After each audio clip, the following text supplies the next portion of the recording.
دو لوگ بیٹھے تھے نا حرم مکہ میں. ایک صاحب کہہ رہے تھے کہ میرے اوپر بدر میں جو قتل ہو گئے کفار ان کا ذکر چل رہا تھا، تو دونوں گفتگو کر رہے تھے بدر میں ہمارے اتنے لوگ مسلمانوں نے مار دیے. تو ایک ان میں کہنے لگے کہ اگر میرے اوپر قرض نہ ہوتا اور میرے چھوٹے چھوٹے بچے نہ ہوتے تو میں تو تلوار لے کے جاتا اور مدینہ شریف جا کے معاذ اللہ بدلہ لے آتا. دوسرا کہنے لگا میں دیتا ہوں نا تیرے بچوں کا خرچہ بھی اور میں تیرا قرضہ بھی اتارتا ہوں، تو جا. اس نے کہا پکی بات ہے؟ کہا ہاں، قرضہ بھی میں اتار دوں گا، تیرے بچوں کا خرچ بھی اٹھاؤں گا، تو جا. اس نے خنجر تیار کیا، تلوار تیار کی، گھوڑے پہ بیٹھا، گلے میں وہ تلوار اس نے اپنے ڈالی اور مدینہ شریف آ گیا. اتفاق کی بات یہ کہ ملاقات حضرت عمر سے ہوئی. جناب عمر کہنے لگے مجھے تیری نیت ٹھیک نہیں لگتی. پکڑا کدھر آئے ہو؟ کہنے لگا میں تو بدر کے قیدیوں کے بارے میں بات کرنے آیا. فرمایا تلوار لے کے چل تجھے حضور کے پاس لے کے جاتا ہوں. نبی کریم کی بارگاہ میں لے گئے تو حضور فرمانے لگے کیسے آئے ہو؟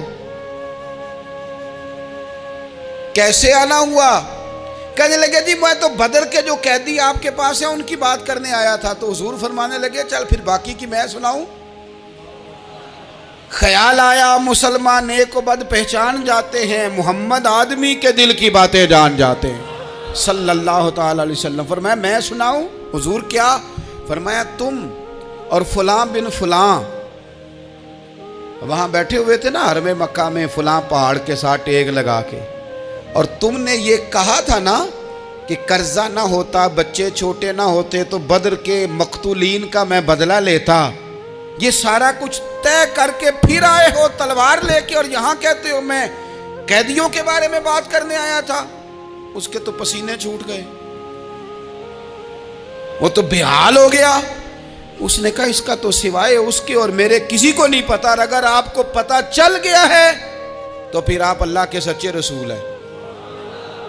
تو حضور اگر آپ کو پتا چل گیا ہے کہ میں قتل کرنے کے ارادے سے آیا ہوں، میں معاذ اللہ بدلہ لینے آیا ہوں، اللہ کرے آپ کو سمجھ آئے میری بات کی. یعنی ایک تو یہ ہے کہ بندہ وہ پکڑا گیا ہے، اور ایک یہ کہ کسی کو پتا چل گیا ہے کہ یہ اس کام آیا ہے. پھر لوگ جب معافی دیتے ہیں تو بڑی کہانیاں سنا کے دیتے ہیں، ایسے نہیں دیتے. حضور اب آپ کو پتا چل گیا ہے تو کیا کریں گے؟ تو حضور فرمانے لگے تو بتانا تیرے ساتھ کیا کریں.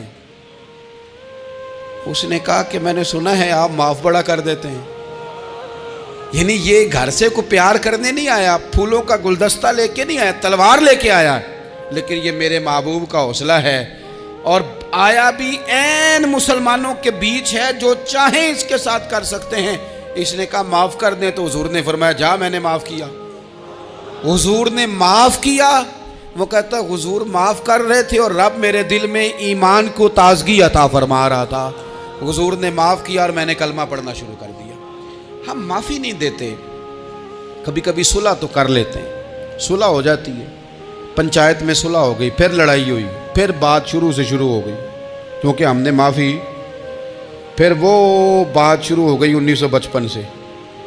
تو بھی آکھیا سی، تو اے بھی کیتا سی، وہ بننے والی گل یاد ہی، او بس کر یار، کچھ بھولیں بھی تو. بچے پتہ کیوں خوش رہتے ہیں؟ آپ کو پتہ ہے بچے کیوں خوش رہتے ہیں؟ بچوں کو بات بھول جاتی ہے. اس لیے بچے، اماں نے ادھر 2 تھپڑ مارے 3-4 منٹ پہلے، اور اگلے 5 منٹ میں اماں نے پھر ماتھے کا بوسہ لیا تو بھول گئی بات. اللہ کرے کوئی تھوڑے تھوڑے بچے بھی بن جائیں. یہ جو بہتے سیانے ہیں نا، ان کا بھی اللہ ہی حافظ ہے، عقل زیادہ آ گئی ہے نا. اس لیے اقبال جیسے لوگوں نے کہا تھا خرد کی گتھیاں سلجھا چکا ہوں، یا رب مجھے صاحب جنوں کر دے، صاحب جنوں کر دے، صاحب اللہ کوئی تھوڑا سا مجھے مجنون بھی بنا. یہ زیادہ عقل تو کسی کام کی رہی نہیں، پاگل کر دی، پاگل کر دی. بہت سارے لوگ ایسے ہیں زیادہ سمجھدار ہوتے ہیں، لہذا معافی دینے کو تیار ہے. معافی دیں. جب کوئی معافی کا مطالبہ کرے تو اسے معافی.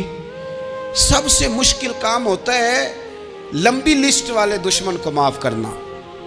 لسٹ جس کی لمبی ہو نا غلطیوں کی، ایک آدھ غلطی تو معافی ہو جاتی ہے. کچھ لوگوں کی لسٹ بھی بڑے کچھ عادی مجرم بھی ہوتے ہیں، لسٹ لمبی ہوتی ہے، ان کو معافی دینا بھی تھوڑا سا مشکل ہوتا ہے. لیکن کمال بھی یہ ہے کہ جس کی لسٹ لمبی ہو اسے یک جنبش قلم بندہ معاف کر دے. کو چھٹی ہو گئی، جا تجھے معاف کیا۔ اور یہ ہمیں کیوں کرنا چاہیے کہ میرا رب بھی ایسے کرتا ہے، میرا رب بھی ایسے، وہ گنواتا تو نہیں نا، یہ بھی کیا، یہ بھی کیا، یہ بھی کیا۔ حضور فرماتے ہیں، ذرا سننا حدیث، حضور فرماتے ہیں کچھ لوگوں پہ اللہ کرم کی چادر ڈال کے نا قیامت والے دن، یہاں بھی اس نے پردہ رکھا تھا تو وہاں بھی کرم کی چادر ان پہ ڈلے گی، تو اللہ فرمائے گا یہ گناہ کیے تو چھوٹے چھوٹے گناہ اس کے گنوائے جائیں گے، یہ اب وہ ڈرے گا، چونکہ پتہ تے سارا ہے نا سردار نو کیتیاں دا، اب وہ ڈرے گا، چھوٹے چھوٹے گناہ اس کے گنو، تو اس کا خیال ہے بڑے بڑے بھی نہ سامنے آ جائیں، چھوٹی چھوٹی غلطیاں اس کی گنوائی جا رہی ہیں، جو ڈر رہا ہے، کانپ رہا ہے۔ قربان جائیں نبی پاک کے لفظوں پہ، کچھ گلاں اجیاں نے قرآن پاک اجیاں نے، یہ نا میری دادی کہا کرتی تھی، میری اماں کہا کرتی تھی، کچھ کام اجائے نے، کچھ گلاں اجیاں نے کہ اتنے دل کردہ ہے صفحہ بند ہو جانا ہے تو معافی ہو جانی ہے، یعنی ختم ہے یہ بات، اس سے آگے کسی نے سوال پوچھنا ہی نہیں۔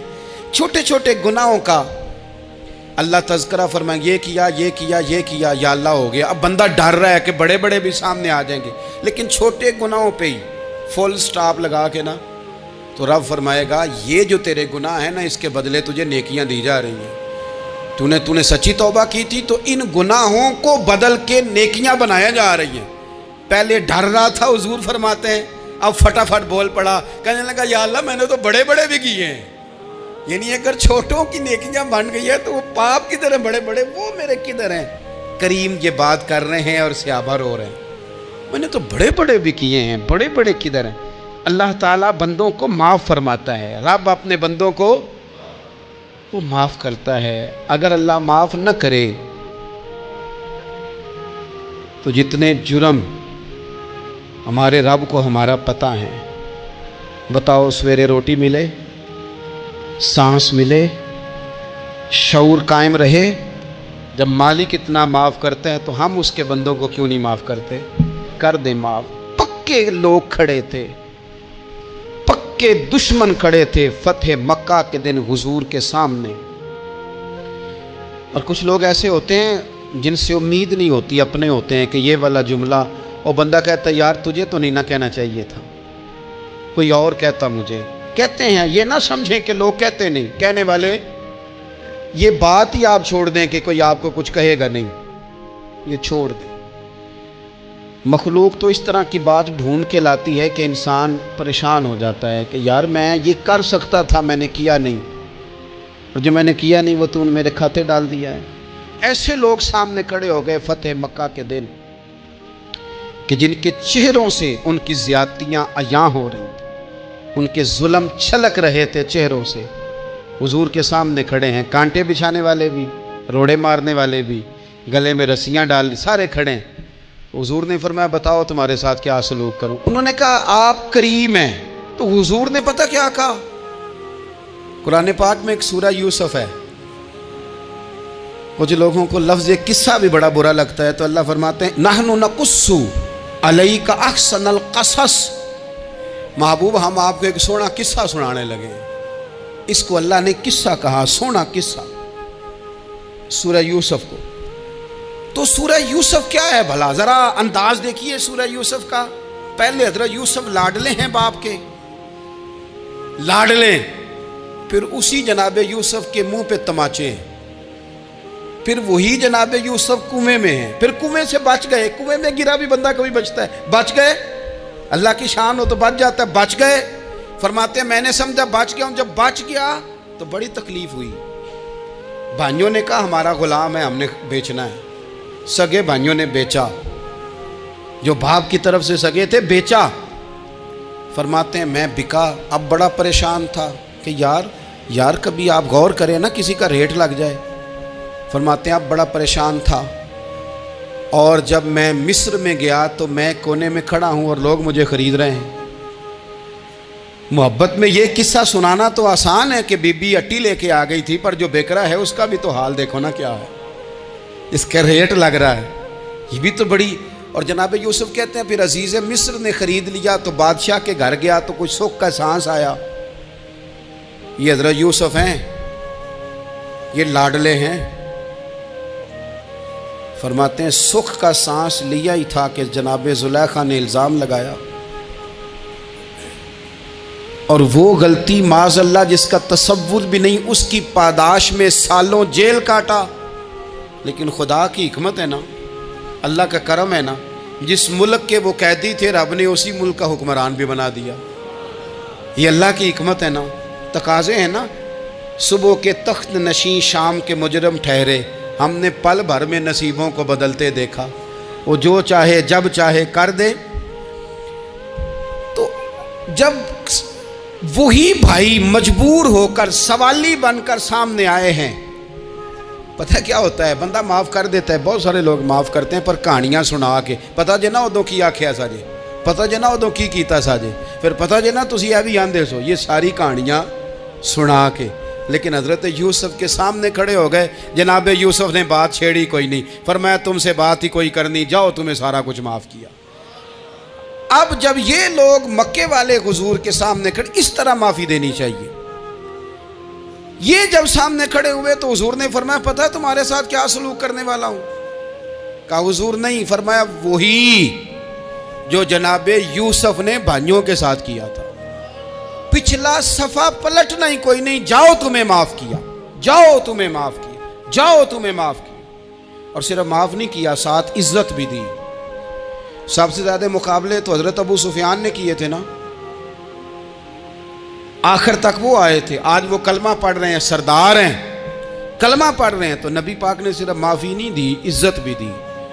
فرمایا جناب ابو سفیان چونکہ اب مسلمان ہو گئے ہیں، میں سب کو معاف کرتا ہوں، جو اپنا اندر سے دروازہ بند کر لے اسے بھی معاف کرتا ہوں، اور جو ابو سفیان کی حویلی میں آ جائے اسے بھی معاف کر دوں گا۔ تو ابو سفیان وہ کہتے ہیں میں حیران ہی ہو گیا کہ اتنی بڑی بات، معافی بھی دی اور ساتھ عزت بھی دی۔ تو آج جو سبق آپ کی خدمت میں میں نے عرض کیا ہے، اس کو آپ امید ہے یاد رکھیں گے۔ ایک تو یہ کہ معافی مانگ لیں، اگر کسی جگہ ہمارا معافی مانگنا اگر ہم سمجھتے ہیں، ہمارا دل ضمیر گواہی دیتا ہے کہ مجھے معافی مانگنی چاہیے تو معافی مانگے۔ اور دوسرا پھر معافی دیں بھی، اور معافی دیں، سیاسی صلح نہ کریں، معافی دیں تو پھر واقعہ ہی دیں، دل سے دیں۔ اور آخری بات یہ کہ جس طرح ہم نے لوگوں سے معافی لینی ہے اور معافی دینی ہے، اسی طرح جہاں ہم سے شرعی قباحتیں ہوئی ہیں، اخلاقی کمزوریاں ہوئی ہیں، ایک بات تو اچھی طرح سمجھ لیں کہ نفل پڑھنے سے حقوق العباد نہیں معاف ہوتے، وہ بندے سے معافی مانگنے سے ہی ہوتے۔ ساری رات کو بندہ تسبیح پڑھے اور کہے کہ میں نے اماں کی نافرمانی کیا تو معافی ہو جائے گی، نہیں، وہ اماں ہی معاف کرے گی تو معافی ہوگی، وہ ابا ہی معاف کرے گا تو پھر ہی معافی ہوگی۔